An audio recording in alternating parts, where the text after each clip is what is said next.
If you look at this question, what is told in the problem here is, if you look at this question, if P is the length of the perpendicular from the origin on a line whose intercepts are, this is the line, all right, this is the y-axis, this is the x-axis, this is the origin O 0, 0. If P is a perpendicular, this is the perpendicular P, and okay, this is the line whose intercepts on the axis are, x-intercept is A, so this point will be A, 0, and this y-intercept is B, so this point will be equal to what is it, 0, B, correct or not? Intercepts on the axis are A, 0 and 0, B. Then what is the equation is the question asked. 4 options are given there. So I can write, if I say this is the perpendicular, I can write like this, no, this is nothing but omega. So I know the normal form of the line as x cos omega plus y sin omega, that is equal to P, correct? X cos omega plus y sin omega is equal to P.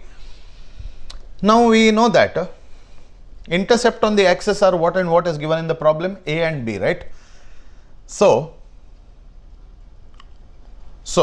when x is equal to 0, when x becomes equal to 0, I can say y sin omega that is equal to P. This implies y is equal to P divided by sin omega, correct or not?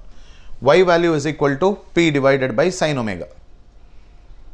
So I can say at the point 0, B, we'll consider like this.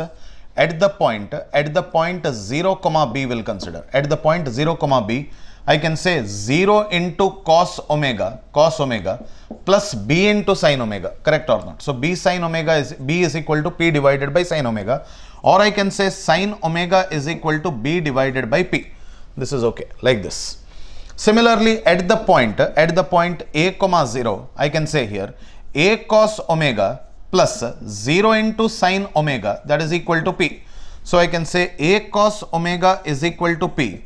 So I can say cos omega is equal to P by A. Sin omega is equal to P by B, correct? Sin omega is equal to P by B. Cos omega is equal to P divided by A, correct? Now easily we know the relation between cos and sin omega as sin squared omega plus cos squared omega is equal to 1. Simple now. P square divided by B square plus P square divided by A square, that is equal to 1.